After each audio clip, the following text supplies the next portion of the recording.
Well, hello everybody, and welcome to Full Course Yellow. If you're joining us straight from Channel 31, welcome. If you're not joining us from Channel 31, well, you can catch up on that on the In Pit Lane YouTube channel. The program premieres tomorrow night at about 6 o'clock Melbourne time. 6:30 Melbourne time. That's tomorrow night on the In Pit Lane YouTube channel, where some of you are watching the program right now. We're getting together. This is sort of a weekly get-together after the show. A few of us just get together, have a bit of a chat about motorsport and all things and other things in general, whatever sort of takes our fancy. So we've got a few of the booths. Stuart not joining us tonight, but we've got Pete and Doc and Chris are with us. Richard Outram might be joining us a bit later, he said, so we'll hopefully Richard will be able to pop on board.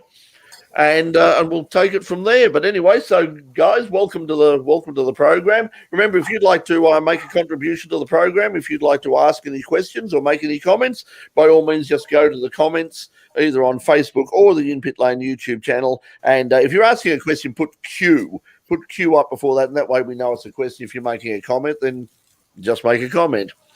But okay, let's see what are we going to talk about this week? I suppose we could start with Formula One and sprint races, and Pete, we'll start with you. It's pretty controversial. Well, I'll get your take on it first. What do you think?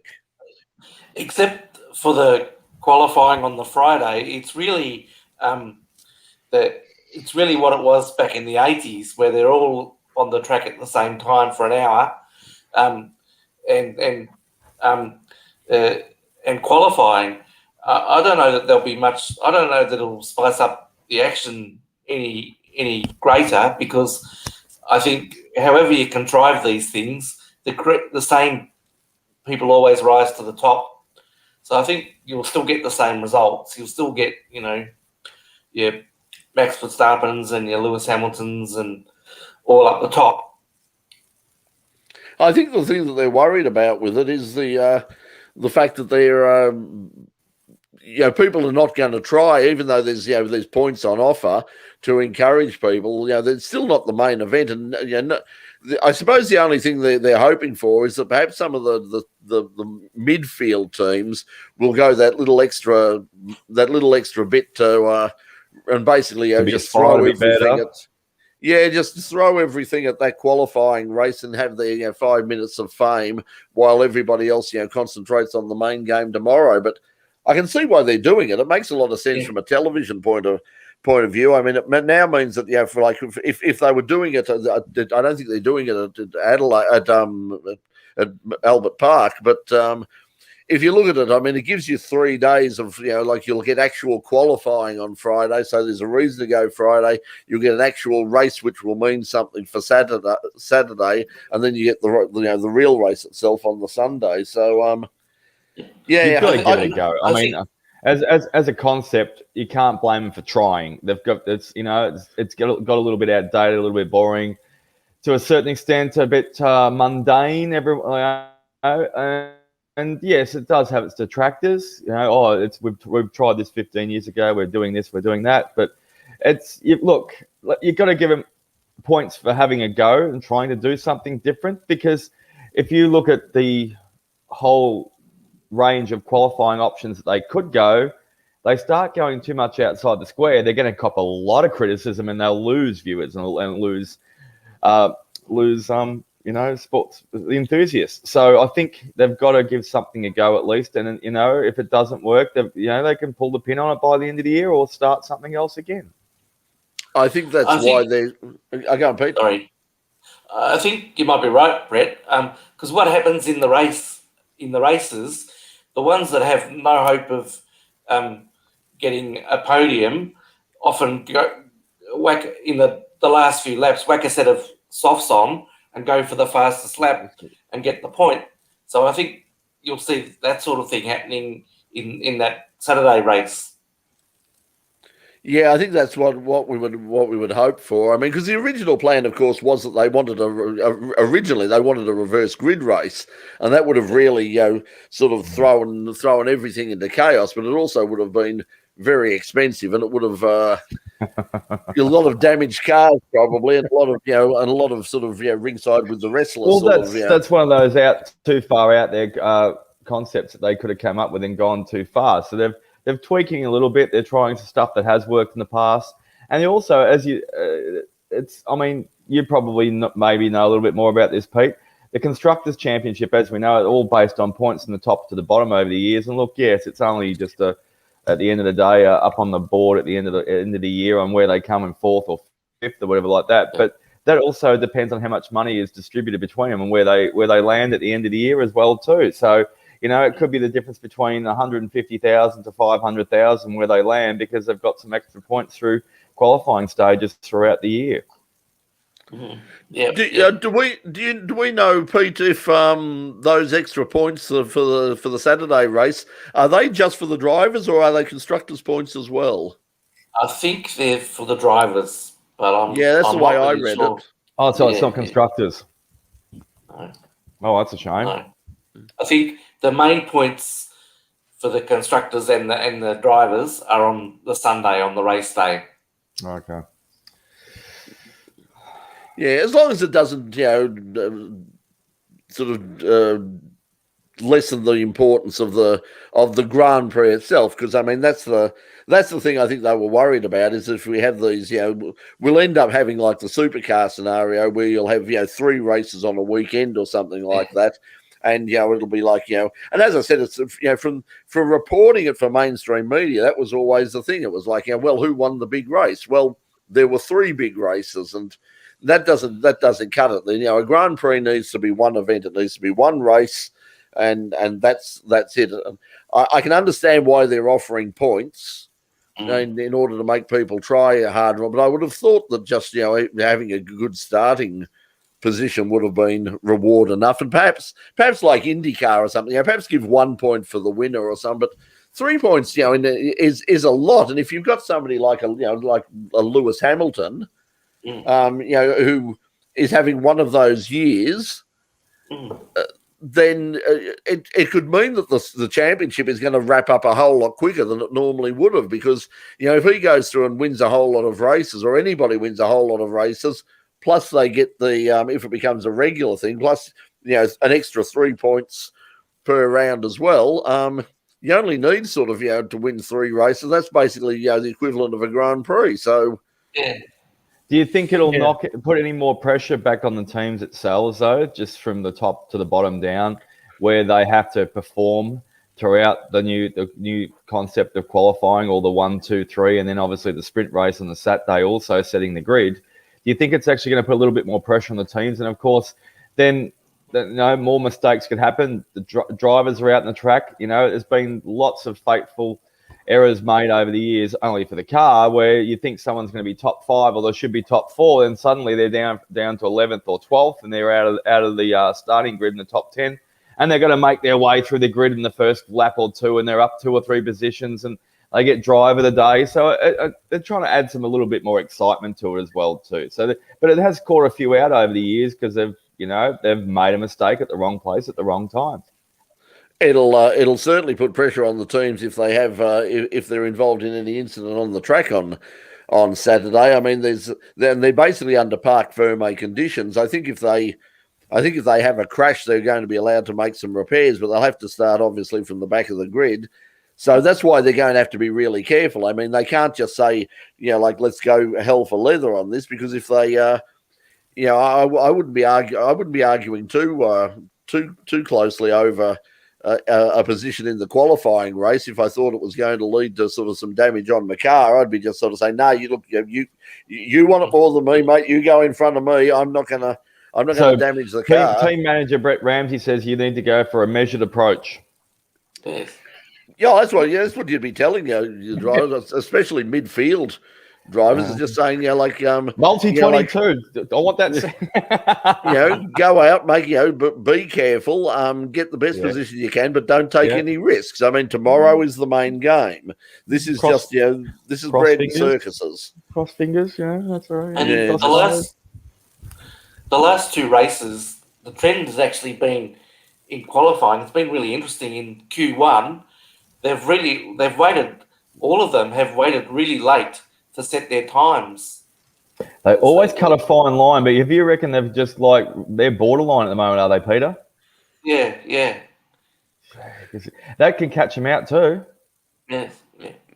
Well, I think the interesting thing is, I mean, in terms of for the mainstream media, it does make Friday worse because they were talking about, should we go to a 2, and supercars are talking about the same thing. Should we go to a 2-day meeting? The problem with a 2-day meeting, I like a 2-day meeting, except for the fact that if you're mainstream media, your Friday is an important day in trying to, get some news time, get some mainstream media time by whatever happens in practice on Friday, and get a bit of sizzle for your Saturday and Sunday. Otherwise, because if nothing happens on the track on Friday, you're going to get nothing at all on any of the Friday news services. You're probably going to get nothing or very little in the Saturday papers for those people who still read newspapers.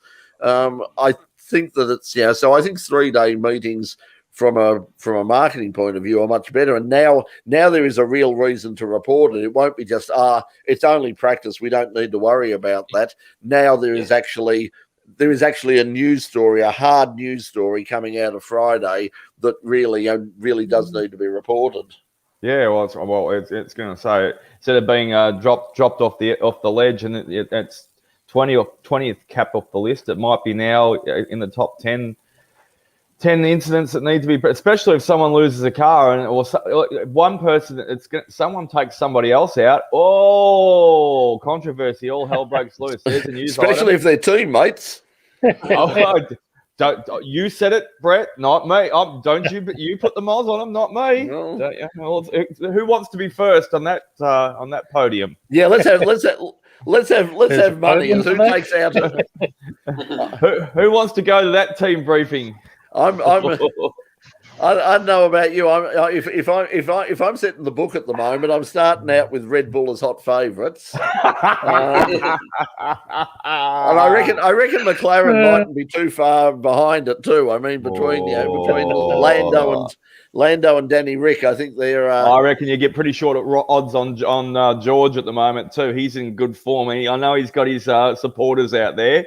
Even Lewis told him twatted him. Lewis told him, we all make mistakes, we all learn from it, we all make better drivers for it. But George, he's got some form at the moment. I reckon won't get short odds on him.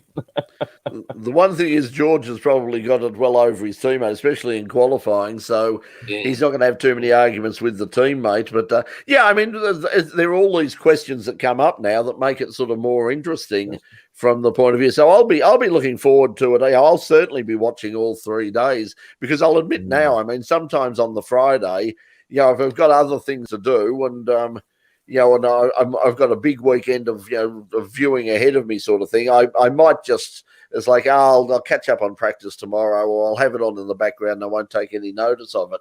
Now with qualifying, then I'm probably going to be focused on that Friday night, because it now means something. Well, just for the regulars, while we're on the Formula One subject, and you did mention the Australian Grand Prix, you did say, Brett, for our regular viewers or anyone tuning in and watching us right now, please put a queue in front, or any of you 3 clowns that are on board with me tonight, please give me a question next week. I've got to be at Albert Park tomorrow morning at 8:30 at the Sports and Aquatic Centre, which is right dead smack in the middle of the track.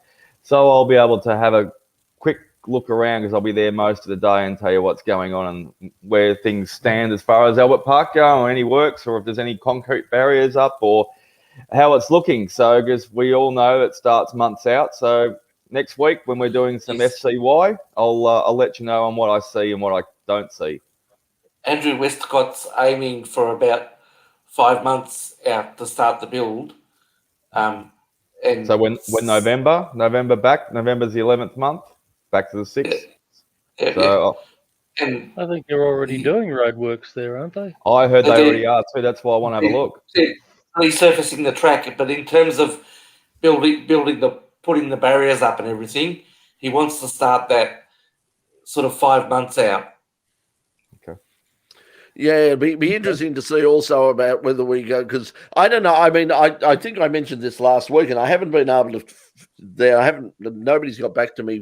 I haven't spoken to anybody at the Grand Prix Corporation yet. But last week on Midweek Motorsport on Radio Le Mans on radio show, Nick Damon was saying that that Australia had basically sold off the rights to the first round to Bahrain. Not just for this year, but for next year as well. So the idea would be that because they didn't want to have sort of one of the last rounds in Australia and then pull everything down and then have to throw it all back together again in pretty quick time. So I don't know what happens for next year in terms of. I mean, we've got to get this year out of the way first. There's no guarantee that this year's going to go ahead. Going to go ahead. Yeah. No, there's not much bite. I mean, morning tonight, us hardcore two-wheel enthusiasts don't have. There's an extra reason why we don't have to go down to Phillip Island this year. Did you hear the news? No. World Superbikes have been cancelled. You asked me a couple of weeks ago about the World Superbikes. It had been deferred to a later date sometime this year. As of today, it's been officially cancelled for Australia. So World Superbikes will not be coming to Australia this year, unfortunately. Who got? They're going to. I think Turkey's got their installing an extra round into Turkey instead as a replacement for a set. Turkey's doing really, really well, aren't they? I mean, they've cancelled. Gobble. They've cancelled the Canadian Grand Prix, and Canada's been cancelled, and so Turkey's taking over that, and now they've cancelled the Superbikes. Yeah, because the last I'd heard, Superbikes we're going to have the last round. When we deferred, it was tentative. It was a TBA or TBC, but unfortunately, news today or our time today is that the winner is Turkey. Turkey. Congratulations! Japan looks like losing the Olympic Games too. I think actually on that note, probably Melbourne, Turkey's a new relocation for Melbourne for the COVID new 500 spot. Howard Springs style zone, so they're all going to Turkey now as well too. Congratulations again, Turkey. So the Australian government's going to pay for that over there, not the Victorian as well. So there you go.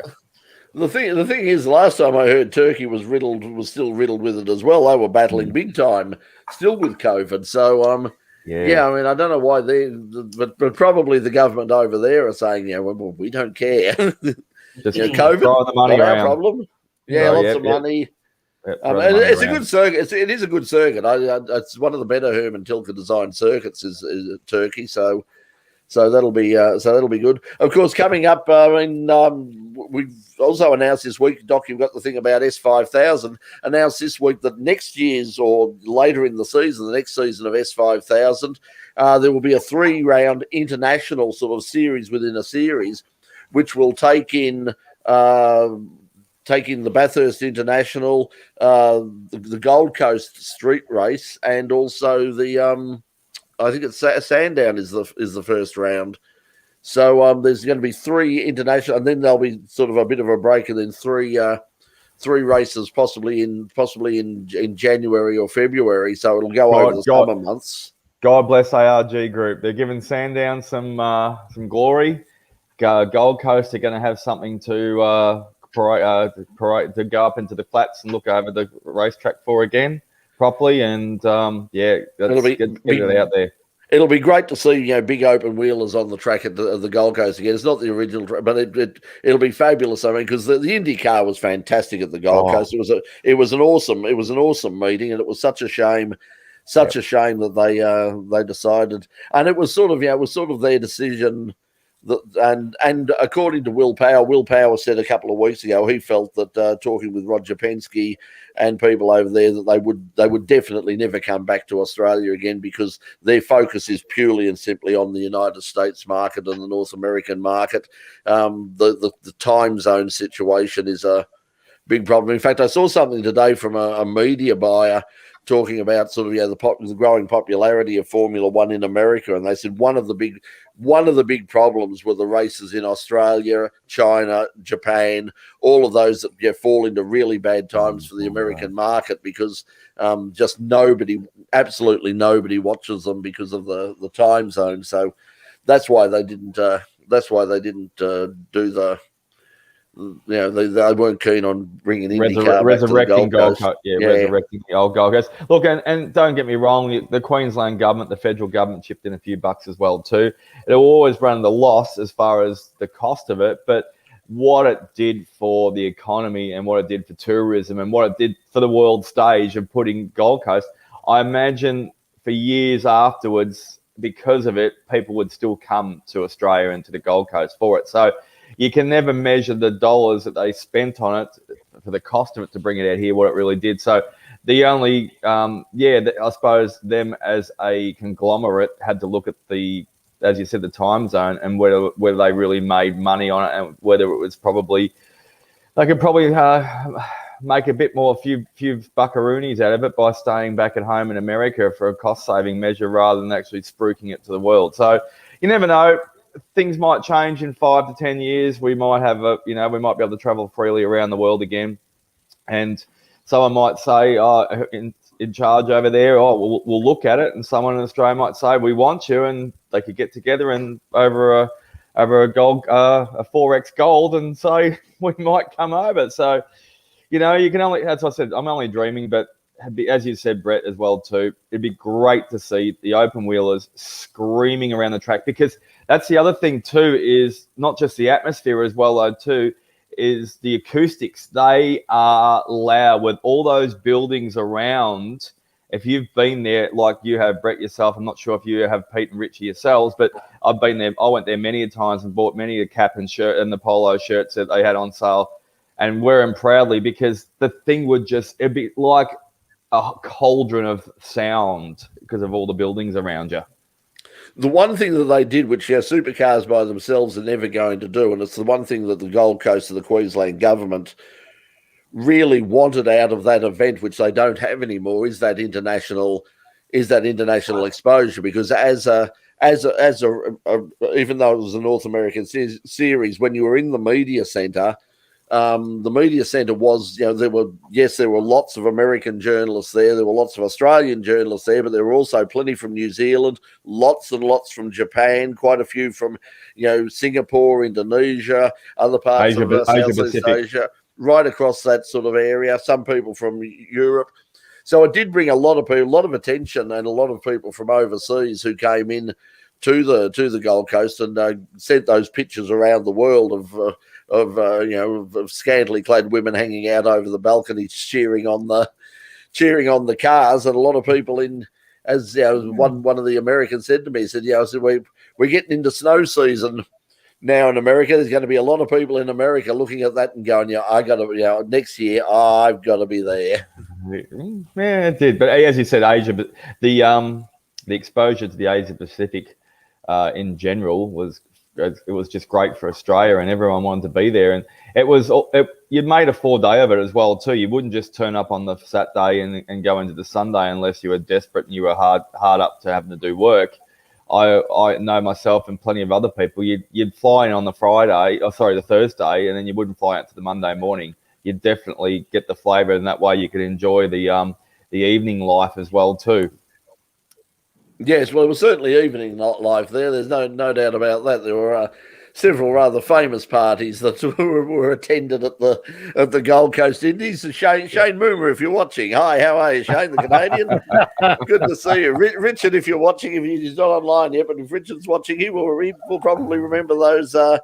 What nurses were they? Yeah, I think so. Yeah. Anyway, medical attention was required. First responders. Yeah, it was. Very good. Yeah, very good. A fun time was had by all. Red Cross needed here. So I need Red Cross nowadays. That's for sure. I need a artificial respiration nowadays. If I lived like that now. But anyway, speaking of red, it's looking rosy for the local motorsport calendar in Australasia and around the traps for the next 18 months. Then anyway.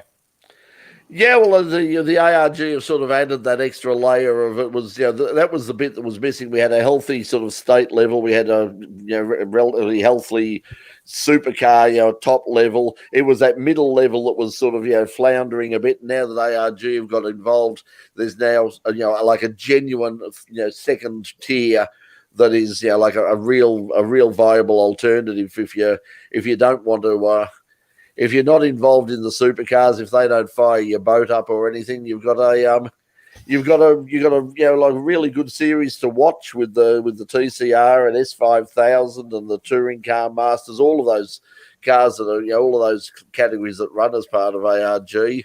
It's a really good, and unlike the supercars, it's all on free to air television and free streaming. So you just segued yourself just so beautifully then to Sydney Motorsport this weekend, didn't you, Brett? Yeah, well, it's going to be a really good it's going to be a good meeting. So we've got plenty of things to watch over the weekend. If you're watching on only the sort of the main races will be covered on Seven. On the television 7 Mate, but if you want to watch pretty much everything, go online to 7 Plus, and pretty much the whole meeting, all the support categories, everything over the weekend from Saturday will be covered. So it'll be a really good weekend. I think Just to do a community service announcement, if you want to watch the Collingwood Brett's team go 6-1 down for the season to sack their coach Nathan Buckley, I watched Motorsport for the weekend because Brett will be definitely won't be watching his team this weekend. Yeah, I don't think Nathan will go this quickly. I think, but he certainly can't. He won't go quietly either. He's lost his number one fan now. I mean, Eddie's not there anymore, so the new guy might be a bit more ruthless now. But anyway, that's I think that'll come later in the year. But Sorry, Peter, I go ahead. You're going to probably talk motorsport, Peter. I think the Sydney Motorsport Park, the schedule of events is actually going to go into the evening, so it's going to be a fairly full program. Twilight. Yeah, because they've got the lights there now, and the lighting's pretty good. There's been a few rounds of the state series have been run under lights, and they're not as good as I thought they would be. I must admit that I was, from a television point of view, from a technical point of view, I was a little bit surprised and a little disappointed. I think that they really still need a bit more light in the place. They're serviceable. You saw black spots, did you? Yeah, well, it's just sort of how the color pops. I know that sort of I remember years ago when Channel 9 covered the Australian National Drag Racing Championships, the Nationals out at Calder Park. They did the first year, and then the second year, Bob decided not to bring in the extra lights they required, and they dropped the telecast to me. They said this does not meet Channel 9 standards. In the end, it went to SBS because SBS said, "Yeah, it's good enough for us." But Channel 9 in particular had very strict requirements from a broadcast point of view. And, illumination standards. Yeah, it's there are points on that track which I don't think are quite up to what I'd call broadcast standards, but it's serviceable. You watch it, and on the brighter areas, they look good. So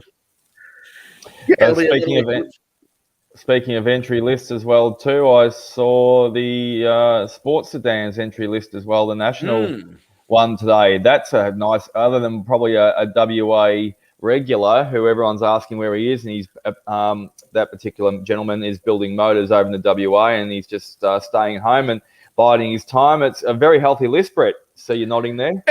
So it was a really good thing. The interesting thing is, apart from young Jordan Caruso running the John Goulet Audi, and this is the older Audi, not the one that we showed on the show. That's not quite finished yet.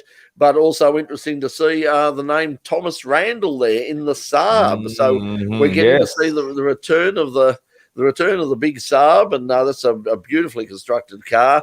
And so he'll be there. Mike Robertson, of course, in the Monaro. The Daniel Tomasi with the Calibra. Yeah, the Calibra is running there. So it's a really good looking field. Yep. So so that's really good to see. Really good to see the sports sedans putting on a good field again.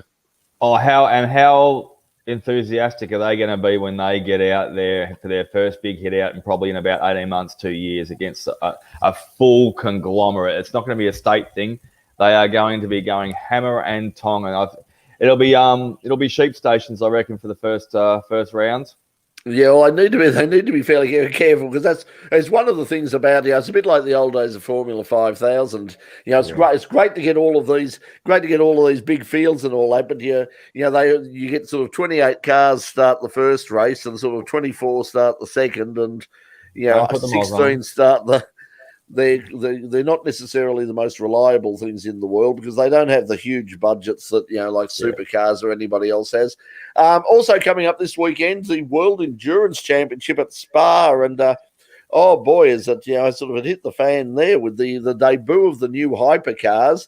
I haven't seen that. They had the prologue earlier in the week. The new Toyotas went out there with the grandfathered Renaults. They're the only hypercars that are out there. The Alpines, although they're just basically last year's LMP1 cars, which have been sort of slowed down. But the new hypercar, the new Toyota, the G-Wiz Super Duper car, they're slower than the LMP2 cars. And Toyota are not happy. Toyota are far from happy. Oh, yeah, I can imagine. But yeah, how much slower, Brett?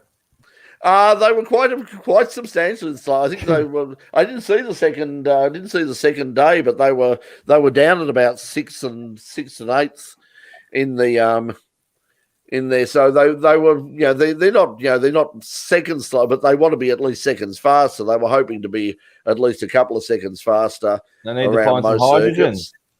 They need to find something. They've got the benefit of the boost, the hybrid power, but that didn't. A lot of people think they're sandbagging. I think that's the one thing that they've got a lot of. There's a lot of people out there going, just sort of looking there, going, perhaps they're just trying to slow down. Perhaps, and that's going to be the thing about this weekend is how serious are both Alpine and Toyota going to be in light of the fact that the next big round, of course, is Le Mans.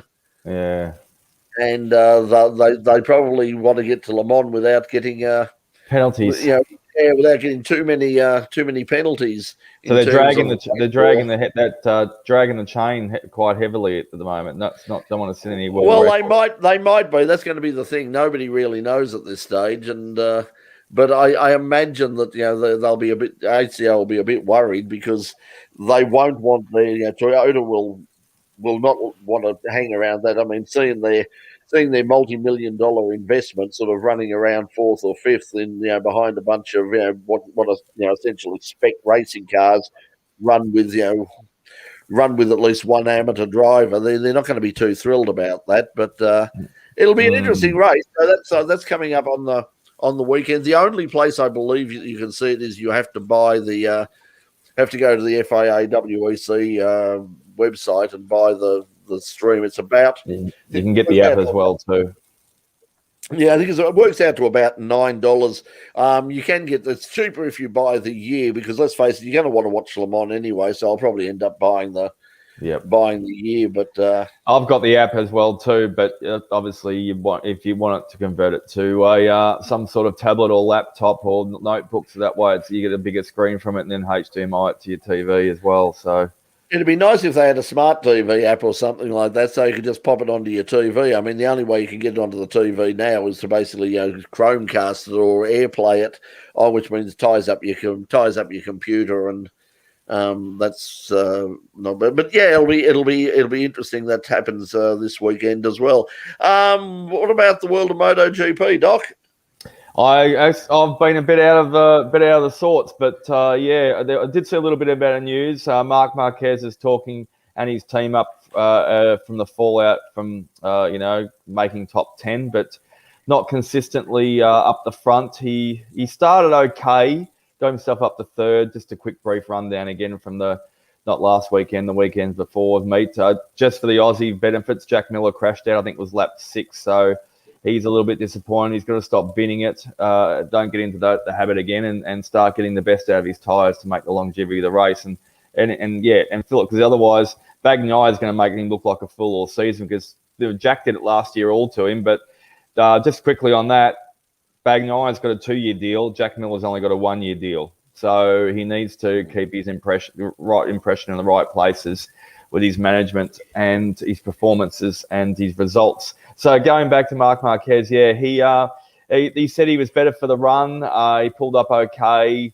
He still looked a little bit ginger when I was watching him after the race, when he was just caressing his shoulder himself and just giving it movement. I'm not sure if they were talking to him about it, and he was just sort of giving it a feel himself. But look, he's better for run. So I think it was just going to be a find your feet year for the Marquez the main man, and get back up there. I wouldn't expect him to be, if he gets a win or two, I think it'd be a bonus for him in some respects. So. And other than that, looking forward to a new circuit this week, and all the elements that it brings to all the different teams on how they can provide and bring on some good racing again.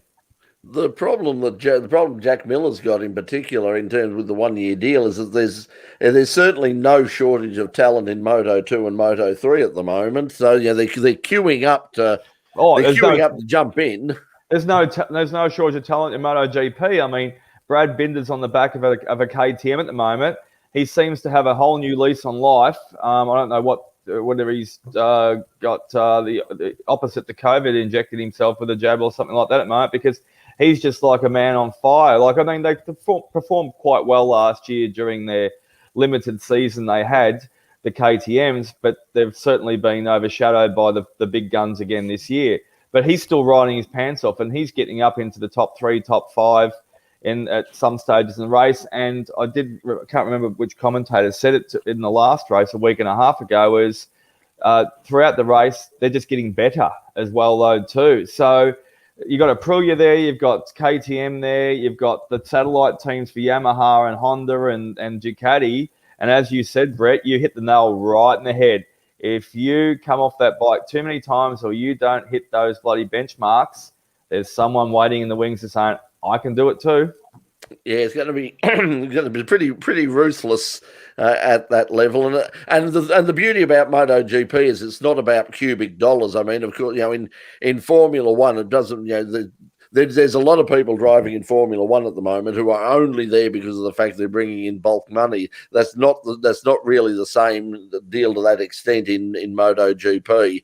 It's talent still outs in the end in MotoGP. So you would imagine that they can look through. I mean, I imagine that Jack isn't bringing any money to anybody. So I would imagine that if he doesn't put in, then Ducati can be pretty ruthless. They'll turn around, especially if there's a young Italian sort of running around and going fast. Poor Jack isn't going to last very long.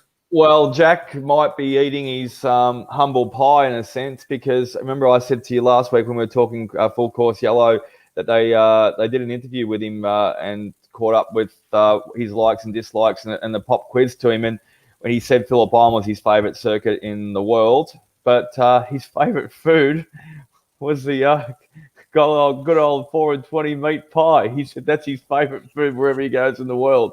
He misses that the most. So if he doesn't do so well this year on his 1 year contract and he doesn't get renewed, he might be coming back to eat those pies. If he doesn't get much of a gig over here, he might be selling the pies. So come on, Jackie, get your butt in the gear. I have to admit that last night after we finished filming at the Mr. Boogeyman bar, because we had, of course, as Chris would say, we had our regular pizza and all the rest of it. But I must admit, when I got home last night, I went, I feel like a pie. So I actually had a pie last night. Right before I went to bed, I just called him with I'm going to go off subject. How did last night go? Because I did the first 3 weeks, and I was tackling Razor Ray Chamberlain from the AFL. I had him. Razor Ray. Okay. Razor Ray came down. He talked the talk and gifted the gab, and I was having a good chat to him. And I'll tell you in a second I'll tell you now. I asked him, like one-on-one, we were having a chat there for a bit, doing some exercises and running some drills and that for all the other guys, because I do a little bit of AFL umpiring on the side on Saturdays. And I said, tell me, Rays, who is your favourite out and out, no bar none, no teams, no affiliation? You tell me when you've been out there for your 300 and something games. He's done well over 300 games at AFL level. Give me your most favourite player to watch in the whole time. Doesn't matter what team. And Lance Franklin, he said. Lance Franklin, His he said he's just he's the best he's seen out there on the field. So there you go. There's a bit of Razor Ray news. So yeah, I was hanging out with the AFL boys last night. I had to do that. How did the tune-up go last night? It was fantastic, and you can watch it on the In Pit Lane if you missed it. It's on the In Pit Lane YouTube channel. We streamed it live last night. We've been doing some test streams. Of course, they haven't been public, but last night we went public with our band Gun. Boy, they were good. Chris, your assessment. You were there filming them. What do you think? Very impressive band.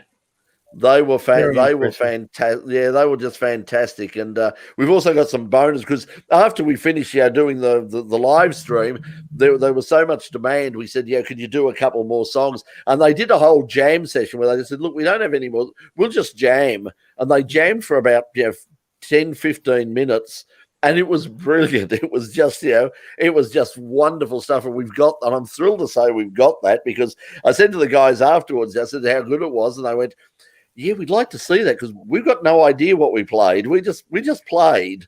How long? So they went for about 15 minutes. Maybe you could do a tune-up special on YouTube for Gun, just their jam session, and run that, and they can always reflect on it back and ask people to go and look at it. We are certainly going to do that. And the other thing is, I've asked the guys if we can use it sort of, as a bit of incidental music in the show behind. They've said yes, so that's fantastic. So if you want to get, if you're in Melbourne, as everybody knows, live music in Melbourne and the live music scene has really done it hard with the lockdown and all of the chaos from the last year. Get out if you haven't been to see a band for a while. If you're sort of like my age and all that, and you go, I used to go out to see the bands. I don't go now. Get out Wednesday. It's Wednesday night. It all finishes by about 9:30, 10 o'clock. So you're not out all night. It's a great little bar. You just get up there, have a few drinks, watch a really good original live Melbourne band. Come in and have a chat with us. It's a great night out. We had a terrific night last night. We really enjoyed it. It was great. I won't back the Hertz Rent a Truck up too much, but the band we had on last week was the Mason Boys, and we touched on the fact that they were off to the Prince of Wales in Seymour, which is one of my old stomping grounds when I was growing up. I've gone there a few times, or may have stumbled home from there a few times. I checked out their Facebook stuff during the week. I saw a couple of posts. They sold out their venue by the Thursday night before the Saturday on the weekend just gone. And I caught up with some of the video, and they were packed to the rafters in Seymour up there. So the quality of the bands that the tune-up is getting down there at Hoddle Street on Wednesday nights for the tune-up for In Pit Lane, get down there, come and check them out. It's a great atmosphere. It's a nice little humble, down-to-earth. Jackson, Jez are great there. Grab yourself a drink. It's fully licensed. They go to all hours. Brett and the gang and Richie and all the gang were hanging out. Pete's the off-location floor manager, checking out all our stuff on our video cameras to make sure we're all on the straight and narrow and doing the right thing, aren't we, Pete? So he's looking at all the cameras like he's a security officer sitting up there in his tower. So get down to Hoddle Street to the Mr. Boogeyman bar and come along and check. If you don't, check it out. Send the link to somebody else and bring your cars down as well too. There's some great bands we're getting. Yeah, it was. If you're looking for somewhere, as I keep saying, if you've got a car club or something, you want to go somewhere to cruise for a midweek sort of cruise to make a night of it. And if you don't want to, because they don't really do sort of much in the way of food at the Mr. Boogeyman bar, but there are lots and lots of restaurants and all that, and cafes and all that in that Collingwood area, and you can go in, you can have it go in there, go in early. Grab something to eat and then wander into the Boogeyman bar at about 8 o'clock or something, have a couple of drinks and then sit there and watch the band, get up and have a dance or something, get up and have a chat with us after the band while we're packing up. And it was a great night. So get out and do that. It was lots of fun. Now next week on the show on In Pit Lane, hoping to catch up with whoever wins. Of course, this weekend, the final round of the S5000s and the Gold Star, the awarding of the CAMS Gold Star again. There's still a few opportunities for different people to win. So hopefully, whoever wins the CAMS Gold Star or the Motorsport Australia Gold Star, we'll hopefully catch up with them for an extensive interview next week. Haven't got that fully arranged yet, but hopefully we'll be able to pull that off. There's a few favourites there, and a lot of them are our favourites in pit lane as well, too. They've been on a few times and always give up their time unconditionally. So yeah, good luck to the guys that all start with T. Tim and Thomas and a few others. Good luck. Tim and and we got Joey Mawson and a few others. Yeah. So all the best to the contenders anyway. Yeah, it's going to be a good weekend, and it'll be terrific to catch up, and also TCR as well. So we'll have some news from that next week on In Pit Lane. We haven't had news for the last couple of weeks because basically we had so much stuff from Malala. I've still got stuff from Malala we haven't run yet. It was a big weekend. I've still got at least one interview on another Formula 5000, a very famous Formula 5000, and that's going to come up within the next couple of weeks as well. So stay tuned for that on Channel 31. Next week on this program, and also possibly on In Pit Lane, we'll have some news for you as well about some things for the future of In Pit Lane, because we've got to sort of there's a few things we've got to look at, and we're trying to sort of set up at the moment, and we'll discuss that next week, because the long-term future of the show, lots of people want us to continue, and we'd like to continue as well, but we've got to find sort of, there are new ways of doing things nowadays, especially depending on what happens with Channel 31. It changes a lot of things, so we might discuss that next week. But right now, I think we've pretty much exhausted everybody at the moment, so we'll say farewell, I think. So thanks for joining us once again on Full Course Yellow. Remember, stay tuned. If you didn't see tonight's show on Channel 31 and you want to catch up with our interview with Bill Hemming and Spencer Martin, legendary Australian racer Spencer Martin, and also check out that great IMSA Mazda RX-7 that we had a look at tonight, then you can just go to the In Pit Lane YouTube channel tomorrow evening. The premiere is on tomorrow evening, and you can watch it there.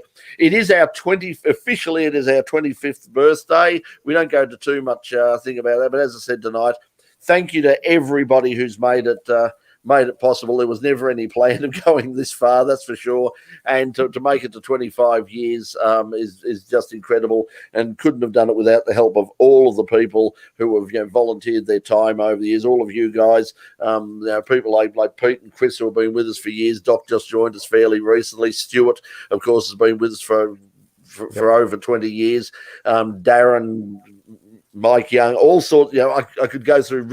Richard Outram joined us at that time too. He came in with Christian Schmidt, and that was the same sort of intake of people that brought. You're giving Richard another chance to go open a bottle of scotch as well, there, Brett. So we had that we had that 2 years ago. So there's another excuse, but.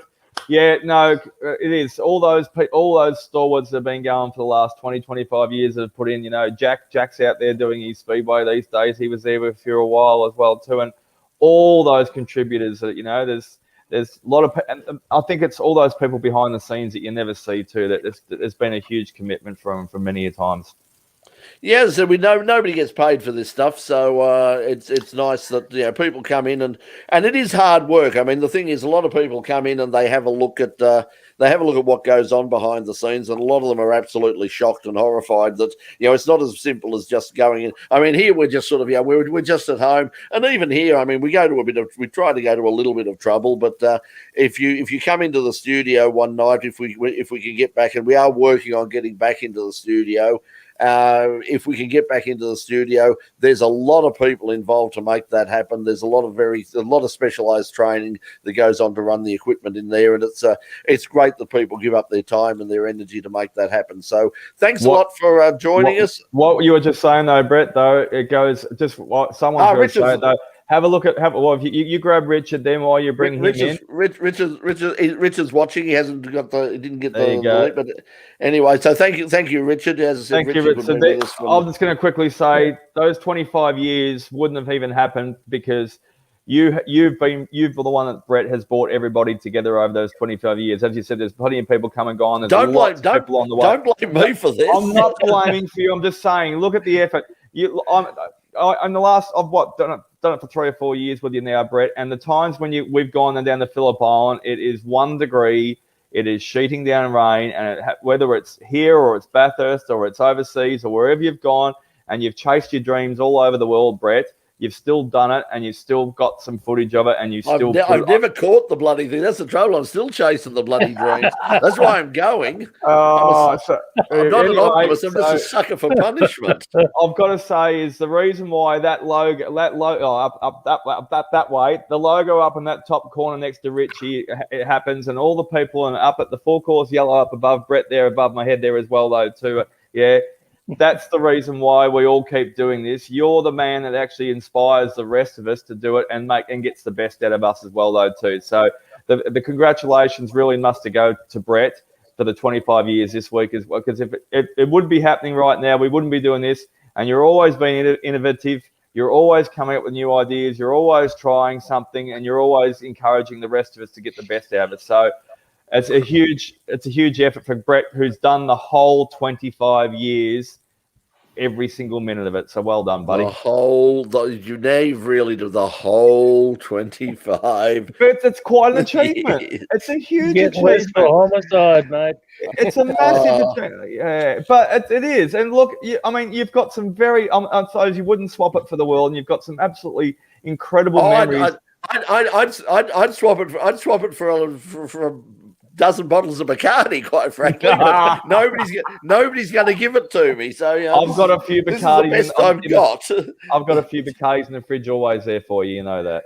Well, thank you. So thank you to everybody for the support. As I said tonight, couldn't have done it without. And as I said, certainly thanks Russell, and thanks Alan also, and also Paul. Paul's been a viewer for a long time of the show, so he's been with us. And it's those loyal viewers that that keep us going, and people who come up in the street and say hi. Yep.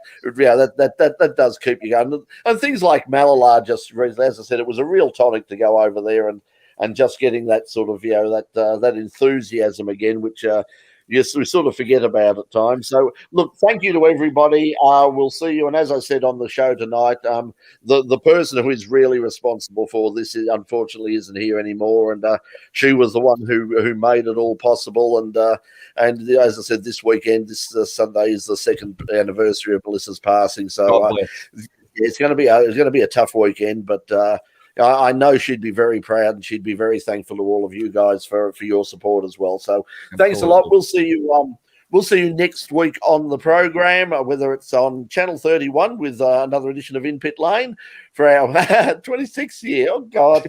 And we'll come back there. Who's counting? Somebody said today about the tune-up. It's like, I think it's going really well. You could get a few years out of this. I'm going, oh God, not again. I'm doing it again. It'll be In Pit Lane, old people's home for 5-year-olds. It's the In Pit Lane old. I don't know if you've noticed, Doc. It's the In Pit Lane's the home for old people already. So yeah, I know. Yeah, I was going to say. We'll catch you all next week. We'll see you later. Thanks for joining us, guys. Really appreciate it. And good night. We'll see you next week. Bye bye.